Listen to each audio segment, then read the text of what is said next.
அலங்கரித்து அமர்ந்திருக்கும் மான்றோர்க்கும் சான்றோர்க்கும் என் முத்தான முதற்கண் வணக்கத்தை தெரிவித்துக் கொண்டு என் உரையை தொடங்குகிறேன். நான் இன்னைக்கு உங்க முன்னாடி தன் சுத்தம் அப்படிங்கிற தலைப்புல தாங்க பேச போறேன். புறந்தூய்மை நீரால் அமையும், அகந்தூய்மை வாய்மையால் காணப்படும் என்று வான் புகழ் தந்த வள்ளுவன் அன்னைக்கே இந்த தலைப்புக்கு விளக்கம் கொடுத்துட்டாருங்க. அதே போன்று கந்தையானாலும் கசக்கி கட்டு, கூழானாலும் குளித்து குடி என்று ஔவையார் புறந்தூய்மை பற்றியும் சொல்லிட்டாங்கங்க. சரி, இப்ப வாங்க தன் சுத்தம் அப்படிங்கிற தலைப்புக்குள்ள போவோம். நல்லா உடம்புக்கு ஹமாம் சோப்பு போட்டு தேய்ச்சி, தலைக்கு கிளீனிங் பிளஸ் ஷாம்பு போட்டு தேய்ச்சி, நல்லா குளிச்சுட்டு நம்ம அவுத்து போட்ட துணியெல்லாம் சர்ஃபெக்ஷன்ல நல்லா ஊற வச்சு அதை நல்லா துவைச்சி காய போட்டு அதை எடுத்து அதில் ஒரு சுருக்கமும் இல்லாமல் அயன் பண்ணி அப்புறம் அதை போட்டுட்டு நல்லா மணக்க மல்லிப்பூ சண்டை அடிச்சுக்கிட்டு வெளில வர்றது தாங்க புறந்தூய்மை. இப்படியெல்லாம் பண்ணி உடைகளை வெளுத்த நீங்க உள்ளங்களையும் கொஞ்சம் வெண்மையாக வெளுத்து வச்சுக்காம வஞ்சமெல்லாம் நெஞ்சில அமர உலா வந்தீங்கன்னா இங்க தன் சுத்தம் அப்படிங்கிறது எப்படிங்க சாத்தியமாகும்? ஒரு பெரிய விஷயமே இல்லைங்க.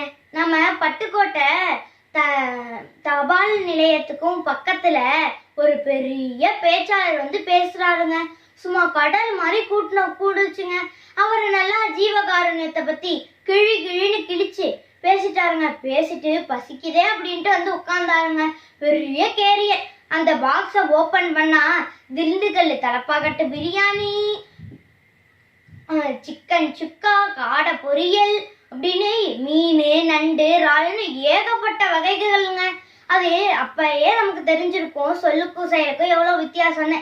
அவர் ஜீவகாருண்யம், அதாவது உயிர்களை கொல்லாம பத்தி பேசிட்டு அவரே இப்ப உயிர்களை கொண்டு சாப்பிடுறாருங்க.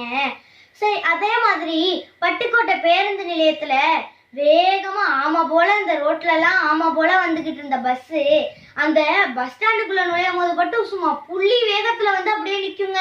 நின்றுட்டு நம்ம அந்த பஸ் நிக்க கூட இல்லைங்க போய் ஒழுங்கா. அது காட்டியும் இந்த கீழே உள்ள மக்கள்லாம் என்னமோ அடிச்சு பிடிச்சுக்கிட்டு ஏறுவாங்க பாருங்க. அப்ப மேல உள்ள மக்களும் கீழே இறங்க முடியாது, கீழே உள்ள மக்களும் மேல ஏற முடியாது. அப்ப ஒருத்தர் சொல்லியிருக்காங்க, ஏண்டா தம்பி, நீ கொஞ்சம் நாங்களை இறங்க விட்டுட்டு நீ ஏறினா என்ன, இப்ப எதுக்கு மாடு மாதிரி ஏறுறீங்க, அவங்களுக்கு அறிவே இல்லையா அப்படின்னு கேட்டிருக்காருங்க. சரி, அப்படியே தட்டு தடுமாறி இறங்கிட்டாருங்க. அவங்க அதெல்லாம் கண்டுக்கல. அதே மாதிரி தட்டு தடுமாறி இறங்கிட்டாருங்க. இறங்கிட்டு இங்க இருந்து குடுன்னு ஓடினாராங்க. தஞ்சாவூர் பஸ் நின்னுச்சாங்க. அப்பதான் அது ஒழுங்கா நிக்கவும் இல்லைங்க. நிற்கும் போது அவரு மேல உள்ளவரையும் கீழே இறங்க விடல, இவரும் மேல ஏறல. அவரே மத்தவங்கள சொன்ன அவரே ஒழுங்கா ஏறல. பாத்தீங்களா? இப்ப நமக்கு தெரிஞ்சிருக்கும் சொல்லுக்கும் செயலுக்கும் எவ்வளவு வித்தியாசம் இருக்குன்னுங்க.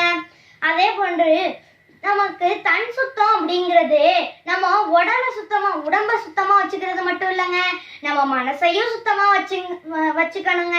அதாவது என்ன மனசை சுத்தமா வச்சுக்கணும்? அதாவது நேர்மை, நியாயம், அன்பு, பண்பு, பாசம், அடக்கம், ஒழுக்கம் ஆகிய இவதாங்க. இவையெல்லாம் இருந்தாலே தன் சுத்தம் அப்படிங்கிறது தானாவே வந்துருங்க. வாருங்கள் இளைய சமுதாயமே, நாளைய உலகின் மன்னராய் முடிசூட தன் சுத்தத்தை பேணுவோம் என்று கூறி நன்றி கூறி விடைபெறுகிறேன். நன்றி, வணக்கம்.